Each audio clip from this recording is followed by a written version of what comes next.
एक ऐसा नाम जिसने गरीबों के सपनों को उड़ान दी, सहारा इंडिया परिवार। गोरखपुर से निकला एक इंसान, सुब्रत राय सहारा, जो भारत के सबसे अमीर और ताकतवर लोगों में शुमार हुए, जिसने लाखों लोगों को रोजगार दिया, करोड़ों के सपनों को सहारा दिया। वही साम्राज्य आज कानूनी लड़ाई, कर्ज और विवादों से घिरा हुआ। और सवाल यह है, क्या सच में सहारा ग्रुप अब अडानी को बेचा जा रहा है? क्या करोड़ों निवेशकों को आखिरकार उनका पैसा मिलेगा?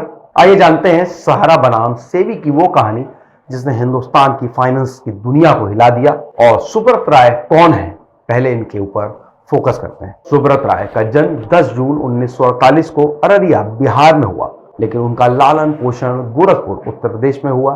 उन्होंने गोरखपुर के डीएवी कॉलेज से मैकेनिकल इंजीनियरिंग की पढ़ाई की। उसके बाद 1978 में उन्होंने सहारा इंडिया परिवार की नींव रखी। शुरू में ही एक छोटी सी चिट फंड कंपनी थी जो छोटे निवेशकों से पैसे जमा कराती थी और उन्हें ब्याज के साथ वापस करती थी। धीरे धीरे सहारा ग्रुप देश भर में फैला, जैसा कि finance, real estate, media, hotel, airlines और यहां तक क्रिकेट टीम तक को सहारा का हिस्सा बना। सहारा का उभार कब हुआ?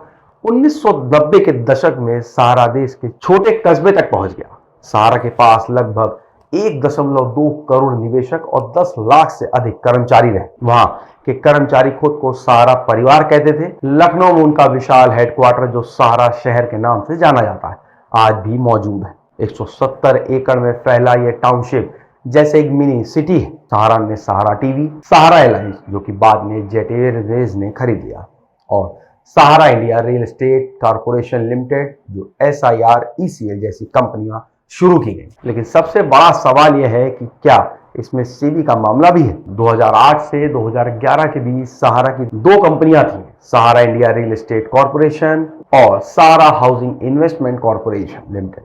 इन दोनों कंपनियों ने लगभग 24,000 करोड़ रुपए पब्लिक से ऑप्शनली फुली कन्वर्टेबल डिबेंचर्स के रूप में जुटाए। अब इस पूरे मामले में सेबी ने क्या बात रखी? सेबी ने सहारा को बिना अनुमति के पब्लिक से पैसा जुटाया, उसे सेबी ने अवैध करार बता दिया। 2012 में सुप्रीम कोर्ट ने सेबी के पक्ष में फैसला दिया और कहा कि सहारा को यह पैसा निवेशकों को वापस करना होगा। 2014 में जब सहारा ने अदालत को संतुष्ट करने वाले दस्तावेज नहीं दिए तो सुब्रत राय को सुप्रीम कोर्ट ने जेल भेज दिया। फिर 2016 में पैरोल पे रिहा हुए सुब्रत राय, लेकिन कंपनी पर मुकदमे और वित्तीय दबाव बढ़ता गया। सेबी ने सहारा को बोला कि लगभग 25,000 करोड़ रुपए जमा करने होंगे। 2024 में सहारा से अब तक लगभग 25,000 करोड़ रुपए से ज्यादा वसूला जा चुका है। सहारा का मुख्यालय लखनऊ में है और अब यही संकट का केंद्र भी बना हुआ है। कई निवेशकों और एजेंटों ने लखनऊ में धरना प्रदर्शन तक किया, यह कहते हुए कि हमारी जिंदगी की बचत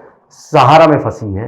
कंपनी के रियल एस्टेट प्रोजेक्ट्स बंद पड़े, मीडिया बिजनेस ठप है और कई कर्मचारी वर्षों से बिना वेतन के काम कर रहे हैं। सुब्रत राय सहारा का निधन 15 नवंबर 2023 को लखनऊ में हुआ। उनकी मौत के साथ ही एक युग खत्म हो गया। एक ऐसा व्यक्ति जिसने फर्श से लेकर अर्श तक का सफर तय किया, लेकिन कानूनी उलझनों में उसकी पूरे साम्राज्य की कहानी दफन हो गई। आज सहारा की स्थिति ये हो गई है कि सेबी और सरकार मिलकर निवेशकों का पैसा लौटाने की प्रक्रिया चला रहे हैं।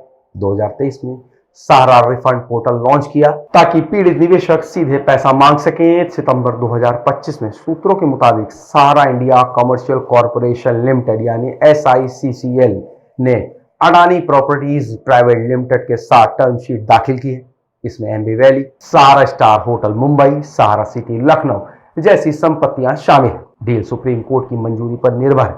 अभी अंतिम फैसला लंबित है, लेकिन अब भी करोड़ों रुपए का मामला लटका हुआ है। सुप्रीम कोर्ट इस पूरे मामले की निगरानी कर रहा है और संपत्तियों की बिक्री से निवेशकों को पैसा लौटाने की कोशिश जारी।